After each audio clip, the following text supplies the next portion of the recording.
menu abema enenso yeda wosuru Nyankopon ase wone bambo ne nhwe so pa wode adom yen sene de bia yeda so te ase a amane ne ohaw bia ento enema aseda kese na yese yede ma yewura Nyankopon no osayeyi osenase osentuntum osese yehoahoa no ntina Bible me yete ase ese abre na abre nyina no wose ye na ase doso chen ya bisade cause ne ewurade ye man no ana doso bibiri ene ye kasa kakra afa ye ya ye di fan say attachment akeka ye ho sa nkrofo Bible so munnie wo a wone wo yefo edi asie wo a wutuetu ewurade Nyankopon asem ano ene enipa de niema bi kire Nyankopon se eniema na oboye no enya papa nti ye de niema be keka ye ho na yehunu se we nyina achi no ya temu kese da ho manipa wonipa bi a wo baye sa ne ye nche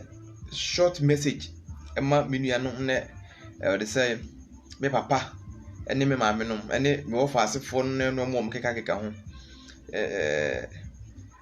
orofo mesero se message yutia bomodin na fa asemi eye adwuma fa asemi efa ye adwuma ese Nyankopon ya dom waka nanakoma ama wabi asore na ese wode 2-3 se asore ya bie Nyankopon epese onhwe enipa sane a ye de besom no first no ye kwa asore a mfa say ye ko spend almost 4 or 5 hours na 4 or 5 hours na first no ye kwa asore kokko spend no obi wo ha na asa ye kwa asore 9 ne ya ponto fa obekọ bia be 11 ana 10 enti ye say e mama 1 hour say ye mfa nkwa asore we na Nyankopon be select ne ma 1 hour yi Nyankopon be select ne ma ya mo mpae na ye nhye ye dwumade na se abandenden ni wawurade ye da wase ene dai so wa na mutumi ni wa hoodin ni wadom so adom ye bra be ka won sempai na wado no honhom so menkasa nkyere ma me mfa ye pe anaye nim die nkasa ye de nim die na ye pe kasa nkwasesem kwa na ye beka papa Yesu era wase wa wadom wo homo burade adom ye nshira nka oni ayiye nka oni na se ye wode wadom nti amen minu aba be mautie mi aboso munue wo munue omo ka kire ewurade Nyankopon se ewurade wonsa nnwuma no enye papa wonsa no nnwuma no enye papa ene yede ya ho fade akasati ewurade dressing kasati ewurade papa no sabi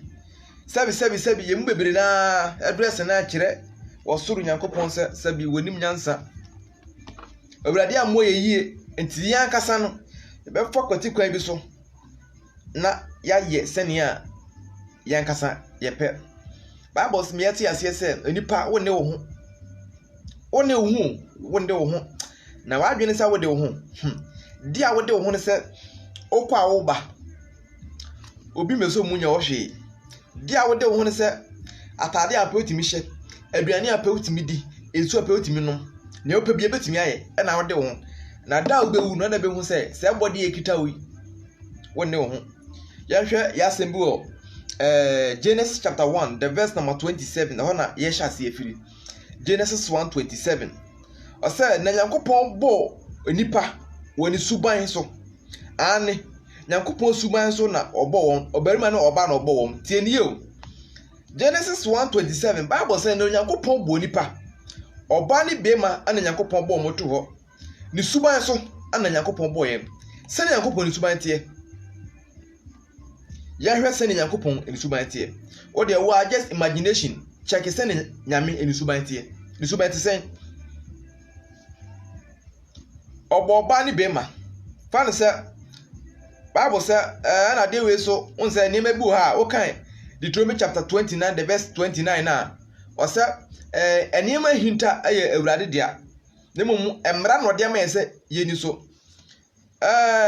ye kan nipa Nyankopon born first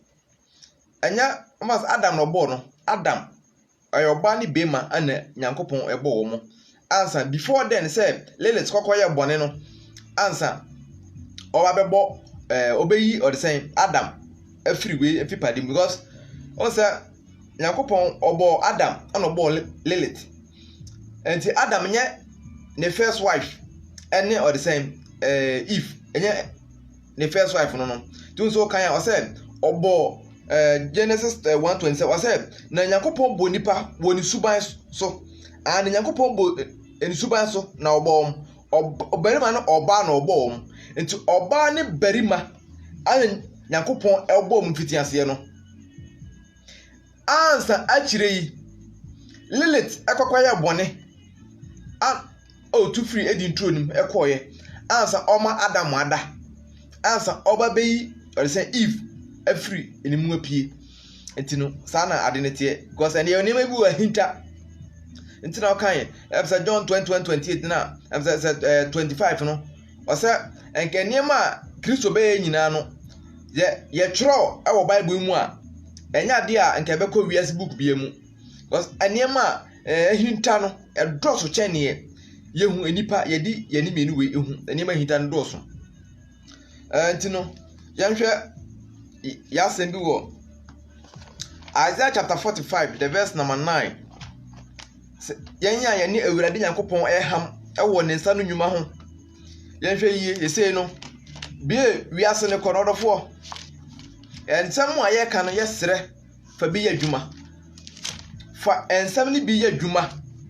fa ye dwuma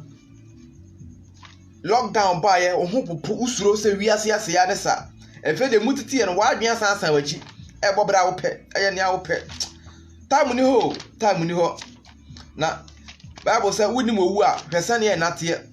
onipa woda wonim tam ade beda wonim tam ade be sore aya ni nipa ye mo nhihye no se me koda me sore ana se me sore cause obebere na atamfo ahyehye wosumu ase wa hyehye e wosumu ase a omode kutie nipa Isaiah chapter 45 the verse number 9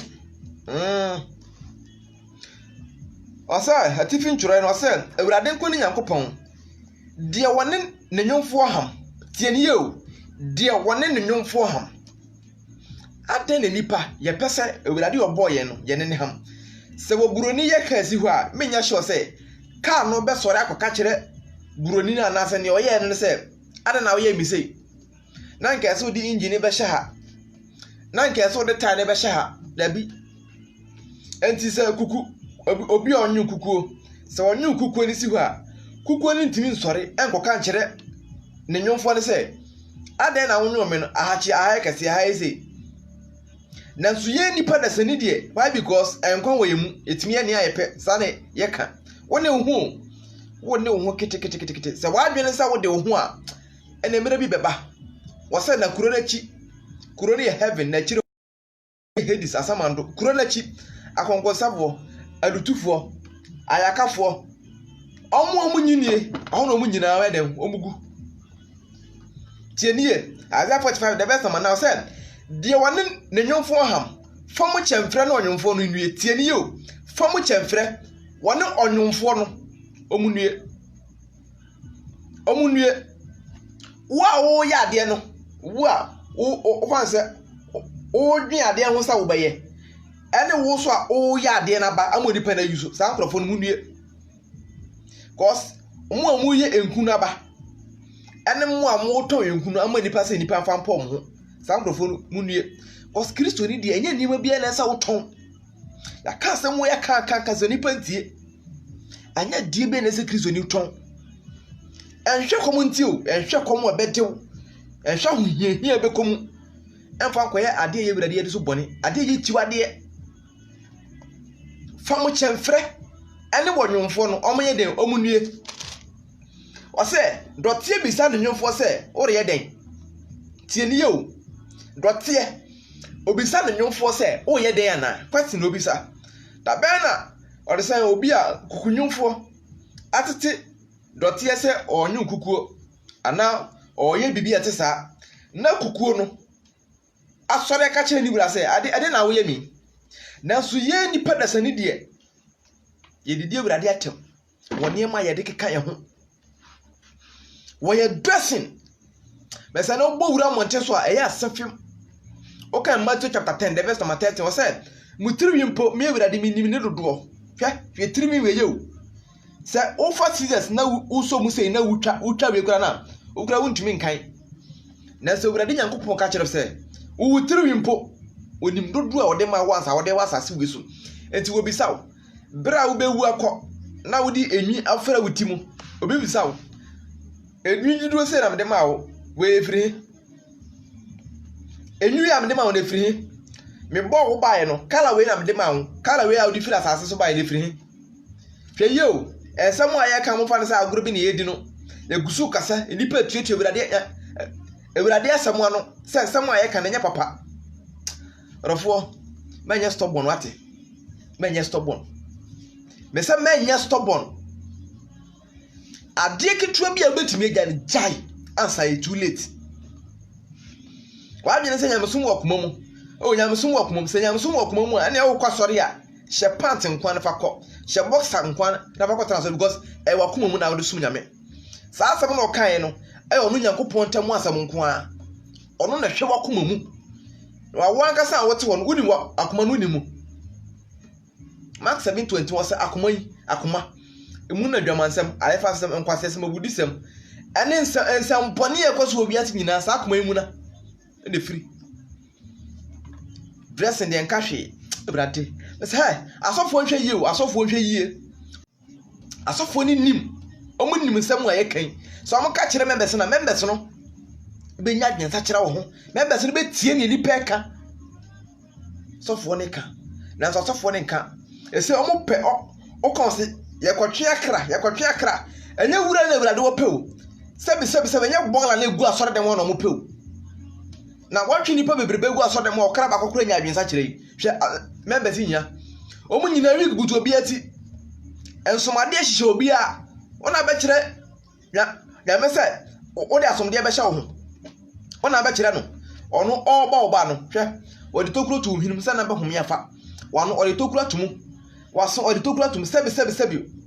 wotu o de tokura to ho sane ewudidi na amya a ebe fo hapie aden na se waso wo de asomde be hye ho a anka obo tokura de betum no etokuro ketwa onim nyansa na nka so obo tokuru ma wo asomde ye ko bible mu a ehe na ye de asomde hye so bi de asomde ko hye na so esoro ha wa ye bone wode kwahye ha waye bone bode hye ha de a onye bone na aso no ehne ye twiro bible se fa asomde ye kwahye ha obi bo baako a waye bone obom yenu de a ose obi bo baako onye bone obom yenu obom miensa de a waye bone ahun a nipa ye di ye ho ano ere ko ka asomde de enya hwe o we de enya hwe be se enema nipa bu ni se enya hwe no eno na wurade fa so di bu nipa ten ono onwemfo be ham bie chemfire no onwemfo no nwie wa wo ye nhuna ba ama obi so de aporo sa nkrofo mu na mu nwie obia wa na so twe ko se wa anye nkunu obi enkota nkunu so de poro ho ana sa ne ma we so eye nkom hye da ho eye kom hye da ho ntia ka se black natural oburoni kala no enye natural oburoni dakro ye besia ho sem ewurade wa mo buroni o Nyankopon wa mo buroni obi Nyankopon born first o ye black man ene ewurade o born no ye be ko bible nim mo ho se Nyankopon wo ye buroni o born no o buroni bia ye ofiri ba je se ne bible kan no so bia hote o buroni bia ye ofiri abi no o buroni bia ye ofiri ye kwata buroni bia ye kwata according to bible e be wonwa dakoro ye be sua ho ade no wahu se na borofo no dadaye no ati ase ye ni ye nyomfo ha dotie mpo entimi nka kire ne onye no se wo ye mi sei na wo be so kasa tie Ewurade abusia tie nie emfa sem si ye kasem de di agro e se nsori na ye be sa be bie no ye be bie nsori enkwa sori se o kwasori se bibi nti na wo kwasori se enkwaje nti na wo kwasori se ebi bom pa kwa na mesere wig butuniti o wig butuniti bare ene o tiatia mu o hawo ho odofo o hawo ho yisa ne mani firi ho yisa ne mani firi ho makeup sana wo de atwi wani mu atwi no o kasa tie brate o kasa tie brade onyomfo no kasa tie no ade na wo yesa Jezebel ene ne di sa adwuma no one ne di sa adwuma no entu kan Revelation chapter 2 the verse number 18 ehwa sama obabeka wo o say Revelation 2:18 na tiatiri asafo mu bofo no twere koma no say na se ojaframa na ne nante se yawa fefe no minimunyuma ne wo boase minimunyuma ne wodo ne wugidie ne wosom ne wo boase to no se unyuma a edi akiri no sene de edi kan no nanso me wo ho asem bi katie haye asem wo de ka kire ne se o se minimunyuma ene wo boase to ana unyuma edi akiri sene edi kan because no osofo no that or the sen tie kire osofo no obo no ho maden tie ni yo tie asem obi da ko ka kire wo mo wahu sansafo ahoro nso no de asem ko mo no o se obia ho asem kakraka asofo no fese bi adwuma no wo ye nanso bi no wo ho asem kakraka enya ho sa wotene enya ho sa chese wo preach ama kan no kwara sam kire nipa tie asem o ka kire ni ye o se Revelation 2:18 na tie tira asafo mu bofo no twere koma no se sa na nyankopon ba ana niti se ojaframa na ne nante se yawa fefe no se minimunyuma ne wodo ne wugidie ne wosom ne wo boaseto ne no se wunyuma edi echi no sini edi kan tie u unyuma edi echi no esini edi kan osofo o fe se wo bo ho mode ama o preach ama nanso ewurade wo ho asam kakraka tie ni ye o se nanso me wo ho asam na se oma oba Jezebel a ofra no se odifo oba Jezebel wo ofra no se odifo ba o ma ne kwa ma ne kire and the Jezebel spirit na be wura wade ensafo beberemu ana mo kire Jezebel spirit akono na be wura ensafo beberemu na mo kire ewurade wo ho asem kan o be sa hwe ensafo ahodo a osoma mo no koma or the same sa 7 churches no hwe o se obia ho asem kakraka agi Philadelphia pe amka no musa wa hwe do magu bebere asam no de wo ka preach ni de o preach na so ewurade wo ho asam ka o se ada na makwan o makwan ma oba Jezebel ya papa Thompson yankopon hira wo amane kire and the Jezebel spirit hwe Jezebel djuma na odi odada ni kunu Ahab ana o hye mo nkokun oyorse Nabot wan kwasasema na odi o kan at the same First Kings na hwe asama ka kire ayi Elijah esuma mam kofre bala adi akonfo nyina ba yam sese 450 okunkum nyina o wie na Jezebel de enkra kokoma o de sen Elijah say wo matse bala difo na konfo na me Jezebel no me ya dwuma no okunkum na wo ade enche by this time na wo ade enche by this time Elijah tie pe no dwane ye to oba Jezebel to boni a net ni mu Jezebel spirit ene na be wura asafo mu dressing bia everything goes no me ba so de dem ho Isaiah chapter 56 the verse number 10 osa na renfo no oma dani adifrafo oma dani enkrama mu ono mu ntimi bubo mu omo ye enam kasafo osofo no wa hu onkan na mu wa free member na free ene nchen akọ no akoya tade de enyew wa hwene wa hu de be gina hwe wada na wo kasa kananimu osofo osura nim kan ene enfra hu sofo adwuma fe side da wakake bia wo ho akonta sane wo ye ni yie usuro member tanim kasa wo sane wo de tete wo bane sane wo de nya wo mu elu ntira usuro no ka members nanimu Proverbs chapter 12 the verse number 1 also no de nim de ro tenetene na no tani kan so ya boa adana beso be ka members nanim usuro wo ne wo de tete wo mu ntia ena ye kwakoye evangelism evangelism na kwakoye bisa ho se akra na odi ebegu ho dodo sen na ekọ heaven yawo onipa bia omo beka asafo no mane ye ma ɔnom sika boa nanso ebe mo nkɔ se dodo na na mafrɛ mo nanso kakra bi na me yede me pa wo mo bisa ho se ɔsɔfo nipa na wakɔtwe mo bigu members ho na ayɛ ma no dodo sa no mo kɔ heaven nipa dodo sɛn na wo mo kɔ heaven wo de bomodia na tenase na hwɛ Revelation chapter 2 kanya ensafo ahodo nso no won ye wirade de kɔma wo mo obu ha no aka kyere no sɛ minimbo aseto no gidie sa wo de wontimi nkura de bɔnefo ne me pɛ no na wo pɛ na mmom me wo ho asam kakraka ne wirade pɛ na wo pɛ o ebi asam a wo ka no na wo ka preacher no na preach na mmom dress na members ne de ba na mo nka no mo mpa mo mfiri mu pa mo mfiri mu ko sosofo wotimi eti gina eka kyere members ne sɛ asomasi obenten atade we me fa ma obeye obedi so because one head awasafo no one asafo ni ti obetie ade na mpɛ sɛ obeye ade na mpɛ sɛ obeye enka wonu ntumu hwia adwuma ne na wo sa keke o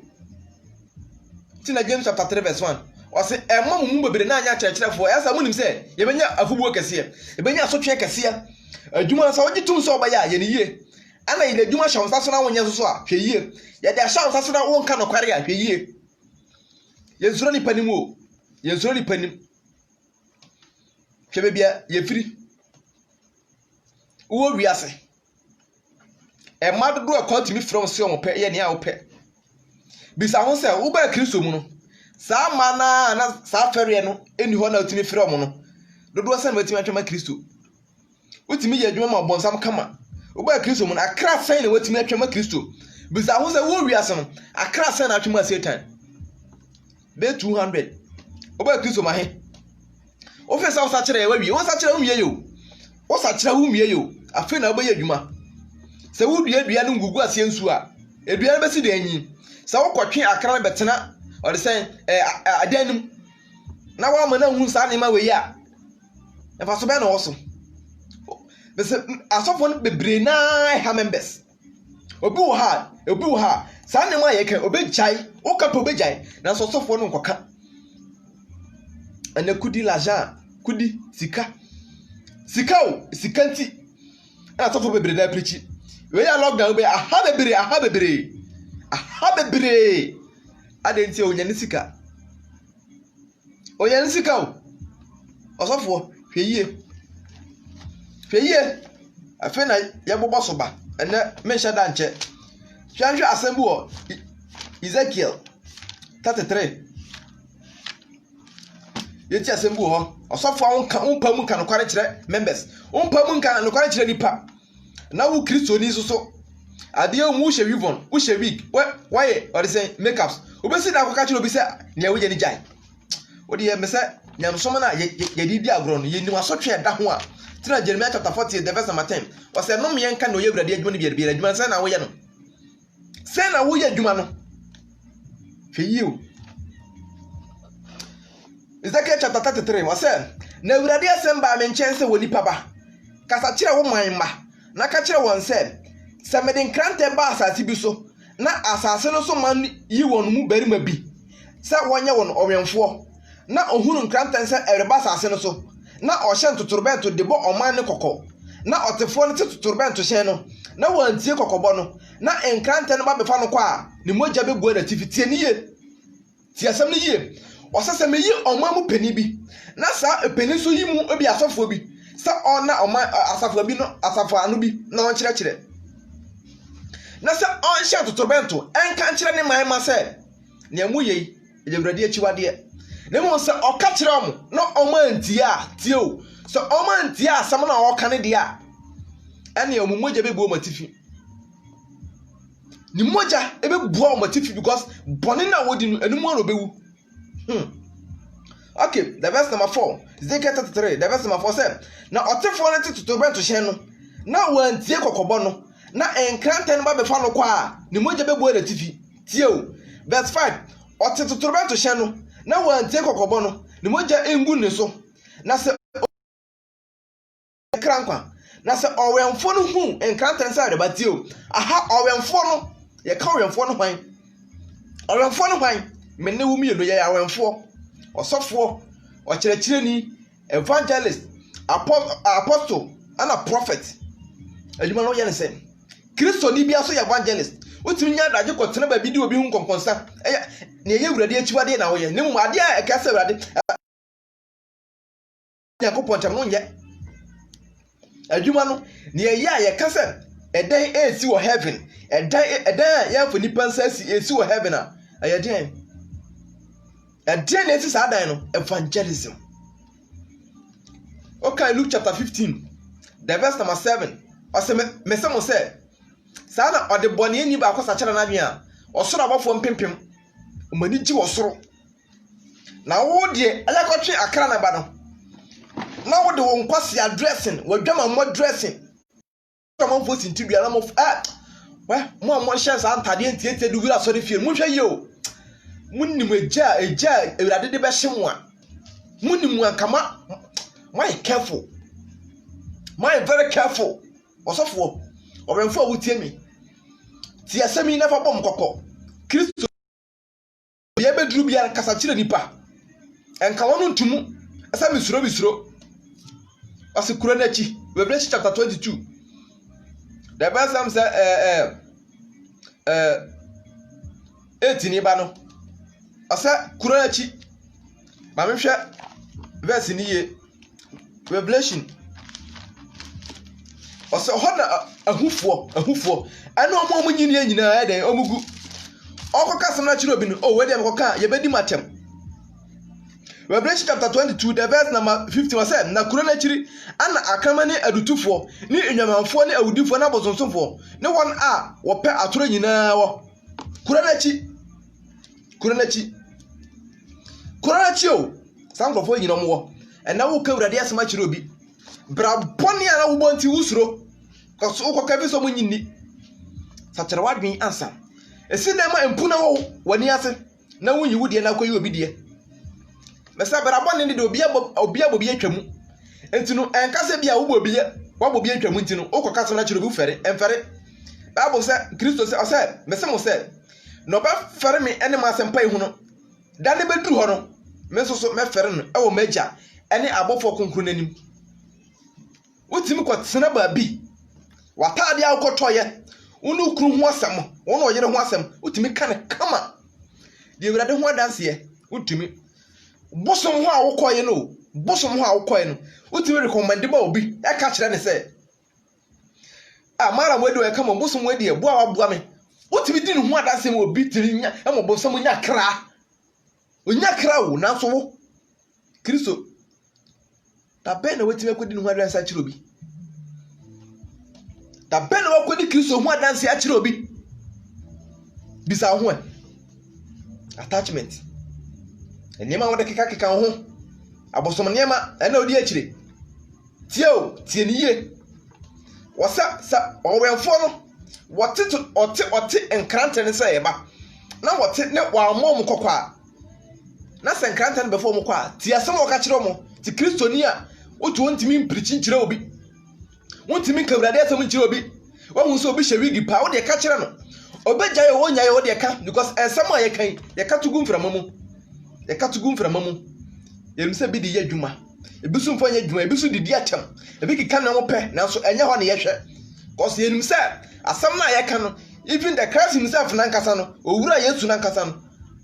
ɔno ankasa ɛsɛm a ɔba bɛka yɛn kwa no bebira nyɛ ni na yɛ asomafoɔ yɛyɛ wasoma yɛn na bi bɛgye adi because yɛnim sɛ ɛsɛm na yɛba no yɛ obi wɔ ha yɛ wɔ mpɔnkye mu yɛ onwa wɔ mu enwa ne bɛyɛ adwuma ɔbɛbrɛ ho ase afa asɛm na mpɔnkye ne deɛ ɔmɛpo amen pɔnkye ne bɛpo asɛm no na enwa ne deɛ ahombrase amen yɛnto aso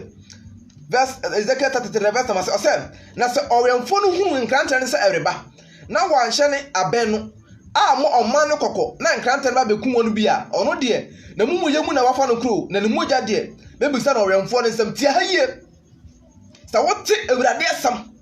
sɛ sɛ na awurade ogya ɔde bɛhyɛ atamfo no tie ɔde ɔhaw ne musuo ba nipa biara ɔhyɛ ɔde sɛ nails makeups weave nsomadeɛ chains wedding rings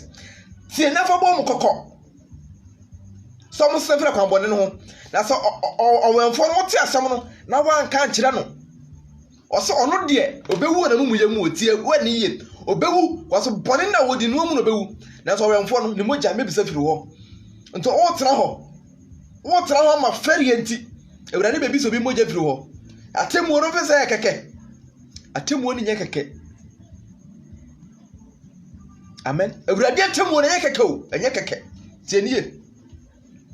so ɔwɛmfo no wote asɛm no na wa mmɔ abanimu anka nkyerɛ na wo asɛm bɔ ne pɔ ɔrɔfoɔ ɛnyɛ woni tifoɔ sa emefare bebia bedru bia pamu kasɛm no so bɛgye de wonyini o kasa ɛmfa ehu hyɛ mu ɛne ahafoɔ de nkramofo mu ahafoɔ de wifo mu kasa Paul no hwɛ ne yɛde yɛ ɔmo Kristo ntie o etomenti wɔ yɛtietie wɔ mo yɛ yɔma yɛ kaaka deɛ nanso ɔmo ku agyina sɛ ɔmo kra benya nkwa ka kyerɛ onipa no sɛ dress ya wodi ba yɛ awurade akyiwadeɛ make us adeɛ wɔ nim yɛ awurade akyiwadeɛ 2 Kings 9:30 Jezebel eniyama odi hihye eniti eniyama odi hihye eniti etwitwi n'animu Jeremiah chapter 4 verse 30 ɔsɛ ada na ofura ntankɔkɔ na wodi sika tio wodi sika jewelries ayɛ ahyɛhyɛ wo ho ɔsɛ ɔkɔ arakwa ana ɔkeka ho fɛfɛ tie word no ɔsɛ de ɔkɔ arakwa ana ɔkeka ho fɛfɛ adɔfo apo atamfo ɔmo pewu akun ɔmo pewu asɛwo yankɔ Romans chapter 9 verse 19 to 21 tie nie ɔlɔfo bɛsɛ biwano na ka asɛm no kyerɛ nipa Kristo ni bia evangelist Kristo ni bia biwano na preach kyerɛ obi obetie wontie ojai Bible say obodi pa se ni suba ne se so berema na oba na yakopon bɔ wɔ mo ti yɛhwɛ obodi afiti ase a Adam mera so ebesi nnɛ yemisa yɛ ho abɔde na sesa na ensesa yɛ Bible say efia peme yɛ wurade da koro enti wo a wɔtɔ ka tetemera no tetemera na wo kan ɛyɛ wurade nnɛ ne one day nnɛ ti bibia change yɛ tina ɔsankafo 3:15 ɔsɛ enema beba no eba tetete ɛna ne ɛwɔ no so no tetete adeɛ bibia no ayɛ foforo wasase we so bibia no ayɛ foforo attachment enema yɛ de keka ho ewurade shape ɔde ma yɛ no yɛ maintain ni saa anim no ɔde ma wo no fa ne saa wani achi ne nyinaa akuku afiri hɔ afa ne saa ɛmfa bibi nkɔka so ɛnka nkyerɛ Nyankopɔn sɛ wanyɛ wo yie ɛmfa bibi ɛnkɔkeka wani ase ɛnkɔwurawura wani achi nyingu ɛnkɔtetetete wani achi obi te ne hade a yɛsɛ ɛyɛ bɔne na mu sɛ ɔwɔ access sɛ abɔde su na Awurade de bɔyɛ no sɛ ɔtete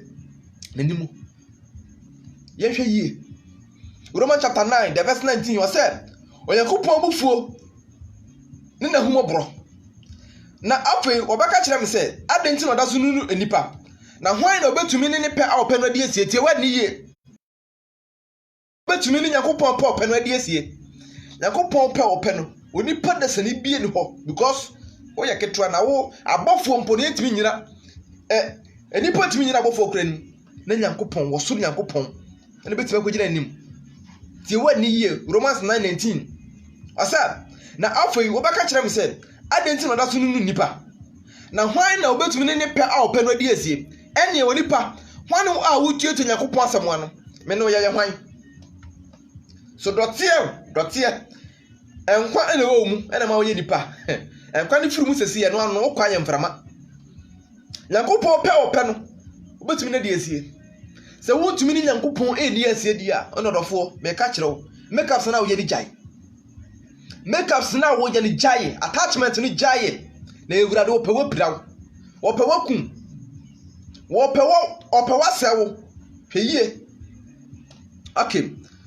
ɔsɛ ɛne onipa hwan ho a wotuatua Nyankopɔn asɛm ano anwone bɛse ne nwofo sɛ adɛnti na wɔyɛ me sɛ tie wani yo anwone ɛbɛse ne nwofo sɛ adɛnti na wɔyɛ me sɛ verse 21 ohunwufo ini dɔteɛ no so tumi Saudi dot to our corono aranyo, kuku, Bakuma no yefe, na onion fofro, mano yefe. Yanko pompe. I didn't know about yefe. I now should nipa be out to the nipa with the anka, sebi, sorry to say. Or say, on concern nipa mpo, na suni ne yanko pompo dear. Or no one the one nipa so 2 minutes no boss, ah. Obu ha wo ho yefe channel. Na so ani brenti, what say ye makeups? Ahun fe emoro so. Ahun fe ento aso. Wo kire papa ne sister bi wonim nyansa. Abusia wo tie mi nua ba ma. E man ni titiriu. Mesra. Egusu kasa e kire nipa ntie o. Hwe na nye too late. Hwe na nka kire o. Hwe na nka kire. Na mire bi beba obeka se mihu yanka. Ade ketuo bi anka betime gyan. Nanso so mikuru se e meyere se. Ena hwe wudi ukurachi. Mikuru se on the trousers. Mikuru se me de metiti mani a che na enhwe. Mikuru se miye makeup sa na enhwe. Wadwen se nya dwuma. Hunu se da obewu adahon. Yemfa ukuru ensie wonka ho. Na se mpo se yesie ukuru ka ho kra na o kara so bi obi ekọ. Ukunu a oshaw say yes ano ebie na wukokora na obesesa na adwen ameku heaven na wo udi sebi ewiase nema wi achi rabes ya rekeka ho akopie gemu yanhwe Isaiah chapter 5 verse 8 Isaiah chapter 5 the verse number 8 I say one year one hour de edan to adan so na wodi afuo ka afuo ho tie o edan mu yesidan ya wie o na so person sande dan foforo sa troso amen ya bowo wie na so person kiranya yankopon se edan no si ye no edan nya papa wo ba kira ne se e se me ye dan foforo ha yenue odofo e bia na o kira wala azia di bewu o kira ya wala azia di bewu o se nka makeup so no o pepa firi wani mu a odofo wa ware na enwu o we bona sha rututu ho aware na enwu o mo wani so ne awo ana yaso obi pon ho a ebone pon ho ebone otie o ensem a yeka obi pon ho ebone natural use no o se na ebone na o natural hair na wodi krimu ekoka o kwatwe no eno de anya bone ne atie se etrume yakopon de maye no ye wo srade bi wo mu a se oba wodi enyu bebo wuti no enyu no o natural hair e bitu kam eno na abonsafo no omuyusu eno no muyusu ana etu na hyiren oba sa woda anadwo a utu no eye no onyam wanu onyam bia so hyiren etu na bo omo ban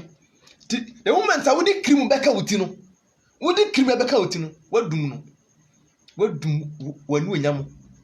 orofo menya stubborn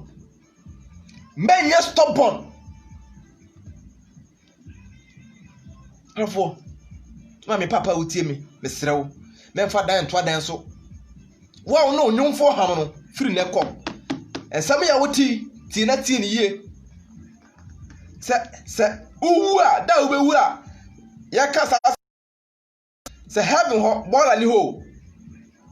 ni ho se wodi nema we ko heaven na ye kire se ye mpe wo ha ko yiya na beba ne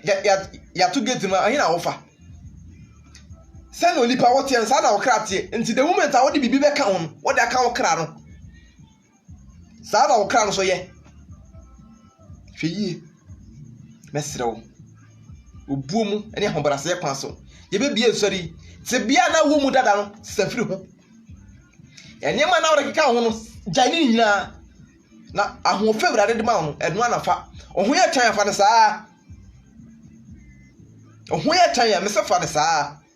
sane wurade obo wo ase dotie o tie niye okugunwumfo ini dotie so tumi said wade dotie to akoro no ara nyon kukuo ba akoma ne yefe na onyon foforo se enyefe obisa question wurade pe osana se wurade pe se woyi na bufu adia kanipa tumi nyina orofo bra wote asen akonya nie adumere nie sisa wadwen yakopon wo chira ya mompaye na banka se ne wasafa wurade da wase bra ye de won sama begui na mwado no honhom so na ma amantie esem no omfa ya adwuma sane ya Kristo pe ye sane ya ye pe